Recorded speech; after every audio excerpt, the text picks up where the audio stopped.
തിരുനാമത്തിന് സ്തോത്രം ചെയ്യുകയും സ്തുതിക്കുകയും ചെയ്യുന്നു. കർത്താവിനാൽ അനുഗ്രഹീതരായ ദൈവമക്കളെ, കർത്തൃദാസന്മാരെ, ദൈവത്തിൻ്റെ തിരുസന്നിധിയിൽ ഒരിക്കൽ കൂടെ ദൈവത്തിൻ്റെ വചനം കേൾപ്പാൻ നമുക്ക് അവസരം തരുന്നതിന് ദൈവത്തെ മഹത്വപ്പെടുത്തുകയും ദൈവത്തെ സ്തുതിക്കുകയും ചെയ്യുന്നു. ദൈവത്തിൻ്റെ വചന കേൾവി നമ്മുടെ ജീവിതത്തിൻ്റെ അന്തസ്സ് വർദ്ധിപ്പിക്കുകയും ആത്മീകം വർദ്ധിപ്പിക്കുകയും നമ്മുടെ വ്യക്തിപരമായ ജീവിതത്തിൽ ആത്മബലത്തോടെ മുന്നോട്ട് പോകുവാനുള്ള സധൈര്യം ദൈവമായ കർത്താവ് നമുക്ക് നൽകിത്തരുമെന്നുള്ള വിശ്വാസത്തോടെ, വീണ്ടും ആവേശത്തോടെ, ആർത്തിയോടെ, ആഗ്രഹത്തോടെ ദൈവത്തിൻ്റെ വചനം കേൾപ്പാൻ ഒരുങ്ങുകയാണ്.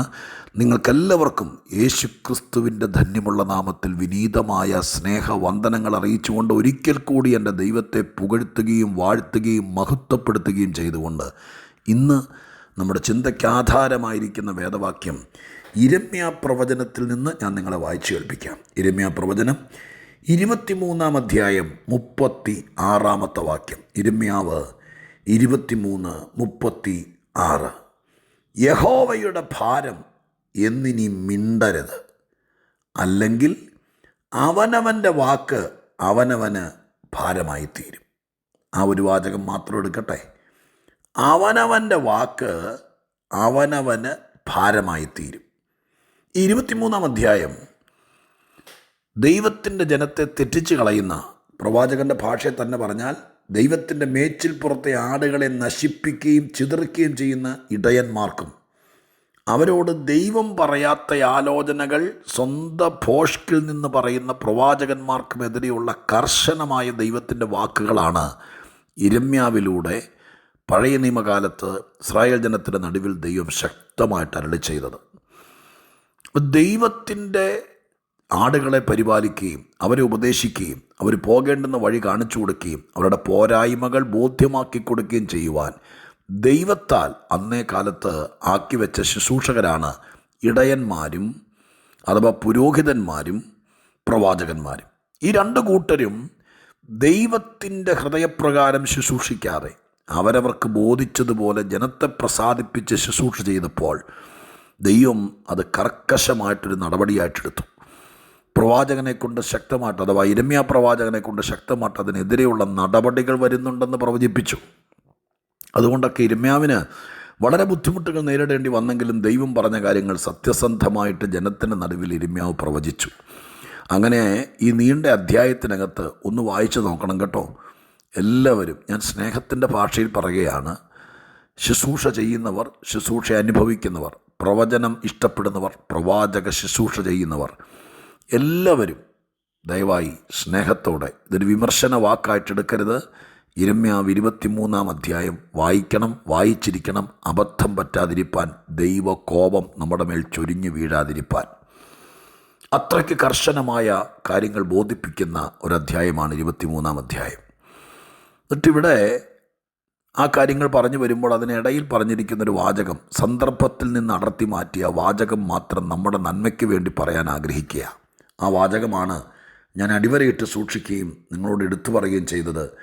അവനവൻ്റെ വാക്ക് അവനവന് ഭാരമായി തീരും. ഈ ആത്മീക ജീവിതം തുടങ്ങിയാൽ, അഥവാ ക്രിസ്തുവേശുവുമായിട്ടുള്ളൊരു ആത്മബന്ധത്തിലൂടെ, പരിശുദ്ധാത്മ നിയോഗത്തിലൂടെ, പുതുജനനത്തിലൂടെ ക്രിസ്തീയ ജീവിതം, ആത്മീക ജീവിതം ആരംഭിച്ചാൽ പിന്നെ ഒരുപാട് കാര്യങ്ങൾ നമ്മൾ സൂക്ഷിക്കേണ്ടിയിരിക്കുന്നു. ഒരു ലോകമനുഷ്യനെ സംബന്ധിച്ചിടത്തോളം ഇവിടെ ജീവിക്കുമ്പോൾ അവൻ അപകടം വരാതിരിക്കാൻ വേണ്ടി, അനർത്ഥം വരാതിരിക്കാനൊക്കെ വേണ്ടി സൂക്ഷിക്കണമായിരിക്കും. പക്ഷെ ജീവിതം സൂക്ഷിക്കുക എന്ന് പറയുന്നത് ഒരു വലിയ കാര്യമാണ്. അനർത്ഥം വരാതിരിപ്പാൻ, അപകടം വരാതിരിപ്പാൻ, ദോഷം വരാതിരിപ്പാൻ വേണ്ടി സൂക്ഷിക്കുക എന്ന് പറയുന്നതും ജീവിതം സൂക്ഷിക്കുക എന്ന് പറയുന്നതും രണ്ടും രണ്ടാണ്. ജീവിതം സൂക്ഷിക്കുന്നത് നമ്മുടെ വണ്ടി ഇടിക്കാതിരിക്കാനോ നമ്മുടെ മേൽക്കൂര തലയിലേക്ക് വീഴാതിരിക്കാനോ ഒന്നുമല്ല. ജീവിതം സൂക്ഷിക്കുന്നത് ദൈവവ്യവസ്ഥയാണ്. അത് നിത്യതയോളം നീണ്ടു നിൽക്കുന്ന കാര്യമാണ്. വാഹനം ഓടിക്കുമ്പോൾ സൂക്ഷിക്കാൻ വഴിനീളം എഴുതി വച്ചിട്ടുണ്ട് അല്ലേ? പ്രത്യേകിച്ച് നല്ല റോട്ടിലാണെങ്കിൽ മുന്നറിയിപ്പുകൾ തന്നിട്ടുണ്ട്, സൂക്ഷിക്കുക. വെള്ളപ്പൊക്കമുള്ള സ്ഥലത്താണെങ്കിൽ വെള്ളം കയറാൻ സാധ്യതയുണ്ടെങ്കിൽ സൂക്ഷിക്കുക. വലിയ മൃഗങ്ങൾ മരുഭൂമിയിലൂടെയൊക്കെ മറ്റു രാജ്യങ്ങളിലൂടെയൊക്കെ യാത്ര ചെയ്യുമ്പോൾ ചില റോഡുകളിൽ എഴുതി വച്ചിട്ടുണ്ടാകും, ഈ റൂട്ടിലൂടെ ചിലപ്പോൾ ഒട്ടകം അല്ലെങ്കിൽ മറ്റു മൃഗങ്ങൾ ക്രോസ് ചെയ്യാൻ, ചാടി വീഴാൻ സാധ്യതയുണ്ട്, സൂക്ഷിക്കുക. അപ്പോൾ അതിന് അപകടം സംഭവിക്കാതിരിക്കാൻ വേണ്ടി. പക്ഷെ ജീവിതം സൂക്ഷിക്കുക എന്ന് പറയുന്നത് ഒട്ടകവും കുരങ്ങും വട്ടം ചാടാതിരിക്കാൻ വേണ്ടിയിട്ട് വണ്ടി സൂക്ഷിക്കണം എന്നുള്ളതല്ല ഈ പറയുന്നത്. പിന്നെയോ വളരെ സൂക്ഷിച്ചെങ്കിലേ ക്രിസ്തീയ ജീവിതം വിജയിക്കത്തുള്ളൂ. ദൈവമക്കളെ, സൂക്ഷിക്കുക എന്നുള്ള വാക്ക് ഒരുപാട് പ്രാവശ്യം ബൈബിളിൽ ഞാൻ കണ്ടിട്ടുണ്ട്. വളരെ സൂക്ഷിച്ചെങ്കിലേ നമുക്കിത് സക്സസ് ആക്കാൻ എങ്ങനെയെങ്കിലും ജീവിക്കാം. പക്ഷേ ഒരു കാര്യം സക്സസ് ആക്കി, വളരെ ബെസ്റ്റാക്കി, എക്സലൻ്റ് ആക്കി എടുക്കണം. അതിനകത്താണ് നമ്മുടെ കഴിവിരിക്കുന്നത്. ആഹാരം ഉണ്ടാക്കുന്ന ആളുകൾക്കറിയാം അതിൽ ടേസ്റ്റുള്ള, ഏത് ആഹാരം കഴിക്കുന്നതിൽ ടേസ്റ്റല്ല, ഉണ്ടാക്കുന്നതിൽ ടേസ്റ്റുള്ള അമ്മമാരുണ്ട്, നല്ല ആളുകൾ, നല്ല കുക്ക്. അവർക്കറിയാം. അവർ ഈ വലിയ ശ്രദ്ധയുണ്ടെങ്കിൽ നല്ല ഇഡ്ഡലി, നല്ല പാലപ്പമൊക്കെ ഉണ്ടാക്കാൻ പറ്റുള്ളൂ. ചുമ്മാ അരിമാവ് കുഴച്ച് വെച്ചിട്ട് കഞ്ഞോളം കൂടി കോരി ഒഴിച്ച് നാളത്തേക്ക് വാരിക്കോരി ഒഴിച്ച് വഴുകപ്പരുവത്തിനകത്ത് പാ മുറിച്ച് തിന്നും പോലെ വായിക്കൊള്ളാത്ത തിന്നാൻ മേടിച്ച് ചപ്പാത്തി ആണെങ്കിലും എന്താണെങ്കിലും ഉണ്ടാക്കുമ്പോൾ അതിൻ്റെ ഒരു എക്സലൻസി, ഏറ്റവും ബെസ്റ്റ്, ടേസ്റ്റ്ഫുള്ള്, ഒരാൾ കഴിക്കുമ്പോൾ അടുക്കള സംതൃപ്തി പ്രതീക്ഷിക്കുന്ന നല്ല അടുക്കള പാചകക്കാരികളുണ്ട്. അവരുടെ സാറ്റിസ്ഫാക്ഷൻ എന്ന് പറയുന്നത് വളരെ സൂക്ഷിച്ചാണ്. ഒരു പാത്രം കഴുകുന്നത് പോലും, എടുത്തു വെക്കുന്നത് പോലും, അതൊക്കെ അരച്ച് വെക്കുന്ന പോലൊക്കെ വളരെ സൂക്ഷിച്ചാണ്. അങ്ങനെ സൂക്ഷ്മതയോടെ ചെയ്തെങ്കിലേ ഏത് കാര്യം നന്നാവത്തുള്ളൂ. അല്ലാതെ ചെയ്യാം നമുക്ക്, ഇല്ലേ? അല്ലാതെ ചെയ്യാം. വളരെ സൂക്ഷിച്ച്, വളരെ ഭംഗിയായി, വളരെ കൃത്യനിഷ്ഠതയോടുകൂടി ചെയ്യുമ്പോഴാണ് ഓരോ കാര്യങ്ങളും ഭംഗിയാകുന്നത്, എക്സലൻ്റ് ആകുന്നത്. ക്രിസ്തീയ ജീവിതത്തിനും അങ്ങനെ തന്നെയാണ്. ഒത്തിരി സൂക്ഷിക്കണം. ചുമ്മാ ചാടിക്കേറി പ്രാർത്ഥിച്ചു, എല്ലാ വെള്ളിയാഴ്ച ഉപവാസിച്ചു, 365 ദിവസം വർഷത്തിലുണ്ടെങ്കിൽ അതിനകത്ത് 300 ദിവസം ഉപവാസം, 300 ദിവസം ഉപവാസം, കഴിക്കത്തില്ല, കുടിക്കത്തില്ല, ആരെ അടുപ്പിക്കത്തില്ല, ആകപ്പാടെ എന്താ ഈ പറയുന്ന വല്ലാത്തൊരു സിറ്റപ്പ് അല്ലേ? ഇതൊക്കെ ശരിയാണ്, എന്നിട്ടും ഒന്നും നടക്കുന്നില്ല. എന്താ കാര്യം? വളരെ സൂക്ഷിച്ചെങ്കിലേ ക്രിസ്തീയ ജീവിതം സക്സസ് ആകുള്ളൂ. ഒരു ചടങ്ങ് ചെയ്യുന്നതല്ല, കർമ്മം ചെയ്യുന്നതല്ല, ജീവിതം സൂക്ഷിക്കുക വലിയ കാര്യമാണ്. ഇവിടെ ജീവിതത്തെ മൊത്തം ഒന്നുമല്ല പറഞ്ഞിരിക്കുന്ന, ഒറ്റ കാര്യം. 36-ാം വാക്യം, അവനവൻ്റെ വാക്ക് അവനവന് ഭാരമായി തീരും. ദൈവത്തെ വിളിച്ചപേക്ഷിച്ച് പ്രാർത്ഥിക്കാൻ തുടങ്ങിയാൽ, പരിശുദ്ധാത്മാവ് അകത്ത് വന്നാൽ, യേശുവിൻ്റെ രക്തം കൊണ്ട് മുദ്ര വെച്ചാൽ, പിന്നെ നമ്മുടെ വാക്ക് തന്നെ നമുക്ക് പണി തരരുത്. പണ്ട് നമ്മൾ വാ പോയ കോടാലി പോലെയായിരുന്നു, എന്തും പറയായിരുന്നു, ഏക്കയിലായിരുന്നു. ഇപ്പോൾ നമ്മുടെ വാക്കിന് വിലയുണ്ട്.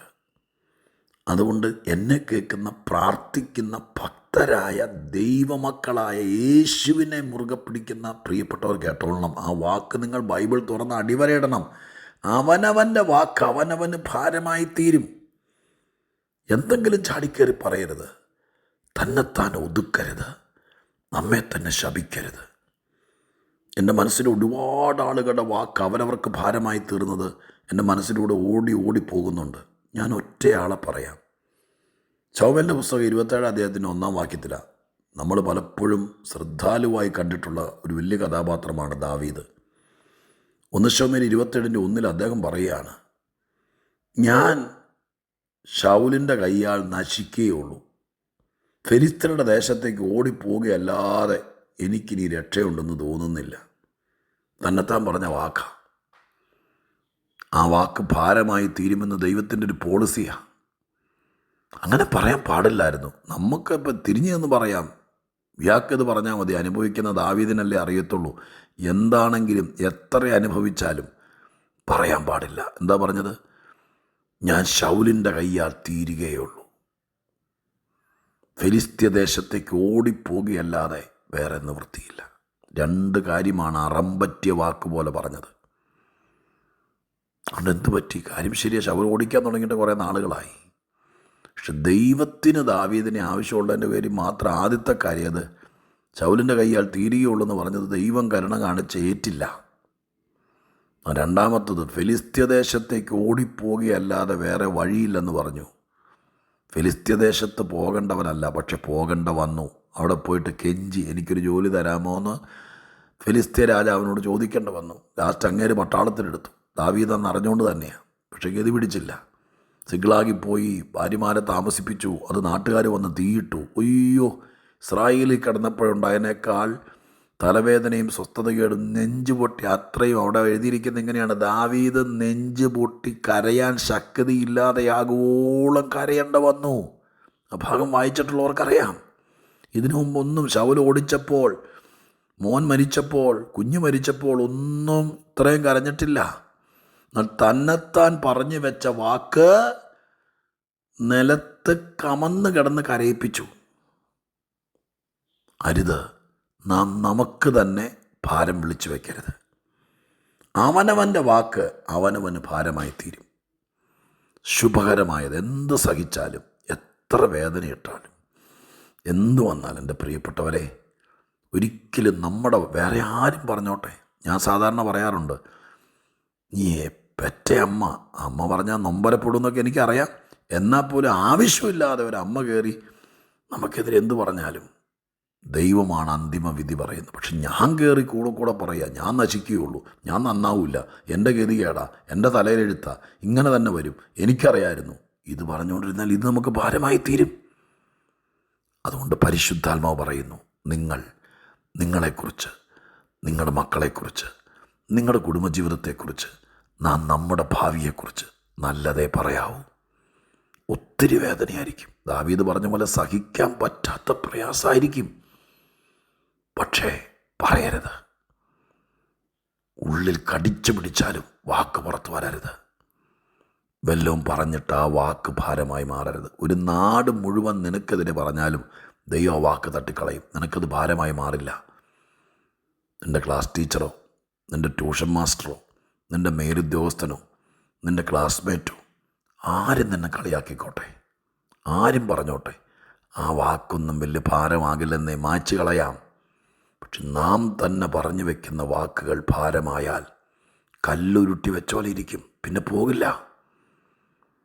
നമ്മളിത് പറയില്ലേ, പാസ്റ്റ് പറഞ്ഞ വാക്ക് എനിക്ക് വലിയ ഭാരമായി, അത് വലിയ ഭാരമൊന്നുമല്ല. ഇങ്ങനെ പറഞ്ഞ് ഇങ്ങനെ നമുക്ക് ഇഷ്ടപ്പെട്ടില്ല, വേണ്ടെന്ന് പറയണം, അത്രേ ഉള്ളൂ. പക്ഷെ നാം തന്നെ നമുക്ക് കല്ലുരുട്ടി വെച്ചാലോ, നമ്മുടെ വാക്ക് തന്നെ നമുക്ക് ഭാരമായി തീർന്നാലോ ആര് മാറ്റും? അതുകൊണ്ട് നാം നമ്മുടെ വാക്കുകൊണ്ട് നമുക്കൊരു ഭാരം ഉണ്ടാക്കി വെക്കരുത്. നാട്ടുകാരും വീട്ടുകാരും സ്വന്തക്കാരും ജീവിത പങ്കാളിയൊക്കെ ആവശ്യത്തിന് ഭാരം ഉണ്ടാക്കി വെക്കുന്നുണ്ടല്ലോ, ഇനി ആ കൂടെ നമ്മളോടെ കയറി വെക്കരുത്. ബാക്കി ആര് വെച്ച തടങ്കൽ പാറയും ദൈവം ഉരുട്ടിക്കളയും.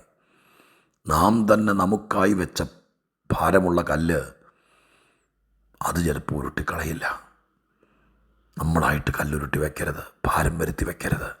നല്ലതേ പറയാവൂ, ഇനിയും നല്ലതേ ചിന്തിക്കാവൂ.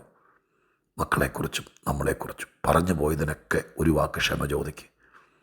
ഞാൻ എനിക്ക് തന്നെ ഭാരമായ വാക്ക് പറഞ്ഞെങ്കിൽ ദൈവമേ അതങ്ങ് ക്യാൻസൽ ചെയ്യാൻ പറ.